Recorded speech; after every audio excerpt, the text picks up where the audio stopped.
আজকে যে ঘটনাটি আপনাদের সঙ্গে শেয়ার করতে যাচ্ছি, এটি আমার নিজস্ব অভিজ্ঞতা বললাম এই কারণেই, নিজের চোখে দেখেছি তার জন্য। আর এই ঘটনাটি যখন ঘটেছিল তখন সময়টা ছিল চৈত্র মাস। আর সেই সময় গ্রামেগঞ্জে আমরা প্রত্যেকেই জানি যে চড়ক মেলা বসে। আমাদের বাড়ি থেকে প্রায় 200 মিটার দূরে, 200 মিটারের মধ্যে আমাদের গ্রামের মহাদেব মন্দির আছে, সেখানে চড়ক মেলা বসে। আমরা তাই পুরো পরিবার এবং সেদিন আমাদের সঙ্গে আমার মামার মেয়ে আমাদের বাড়িতে এসেছিল, সেও গেছিল। সেখানে মন্দিরে গিয়ে প্রায় 1 ঘন্টার পর আমরা বাড়ির দিকে আসছি। তখন সময় রাত 8:30 এমনটাই হবে, বেশি রাতও হয়নি। পাড়ায় কিন্তু কেউ নেই, সবাই মন্দিরে চলে গেছেন চড়ক মেলা দেখার জন্য। আমাদের বাড়িতে যাওয়ার জন্য দুটি রাস্তা আছে, একটা শর্টকাট আর একটা একটু সময় বেশি লাগবে। আমরা প্রায় সেই শর্টকাট দিয়েই বাড়ি যাই। তো যাই হোক, ওই দিন ভাবলাম যে সেই পাশ দিয়েই বাড়ি যাওয়া হোক। তো যখন সেই পাশ দিয়ে বাড়ি যাচ্ছি, তখন একটা ছেলে আমাদের সামনে দাঁড়িয়ে আছে আর সে কান্নাকাটি করছে। এ কোনো ভূত নয় কোনো, এ আমাদের পাড়ারই ছেলে। পাড়ার ছেলে বলতে তার মামার বাড়িতে বেশ কয়েক মাস ধরে ছিল। তার বয়স তখন খুবই কম, 7 বছর হবে। তো সে কান্নাকাটি করছে। তখন তাকে আমার বাবা জিজ্ঞাসা করলেন সে কান্নাকাটি করছে কিসের জন্য। ছেলেটি বলল সে তার দাদুকে খুঁজে পাচ্ছে না, তার জন্য সে কাঁদছে। তো আমরা ভাবলাম যে হয়তো তার দাদু মন্দিরে আছেন, তাই একে আমরা সেখানে ছেড়ে দিয়ে আসি। তো বাবা তাকে নিয়ে গেলেন মন্দিরে ছেড়ে আসার জন্য।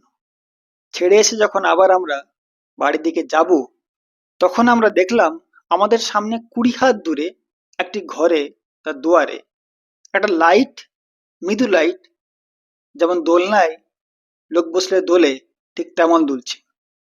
যেখানে লাইটটা দুলছে সেখানে কিন্তু একটা দোলনা আছে, আমরা জানি আগে থেকে, যেহেতু আমাদের পাড়ার প্রত্যেকটা ঘর আমরা জানি। তো প্রথমে ভেবেছিলাম হয়তো কেউ একজন দোলনায় বসে দোলনা দোলাচ্ছে, সঙ্গে লাইটটাও জ্বালিয়ে রেখেছে। তখন আর বাবা ডাক দেয় নাম ধরে, কিন্তু কেউই শুনছে না, কেউই কোনো উত্তর দিচ্ছে না। তখন আমাদের মনে একটু হলেও ভয় আসে। আমরা ভেবেছিলাম যে সেখানে যাব দেখার জন্য দোলনায় আসলে কেউ আছে কি নেই। কিন্তু যেহেতু আমরা তখন সবাই ছোট, বাবা এতটা সাহস করেননি, দিয়ে অন্য রাস্তা দিয়ে আমরা বাড়িতে যাই। তার পরের দিন এই কথাটি যেই ঘরে ঘটনাটা ঘটেছিল সেই ঘরের যে মালিক তার কানে যায়।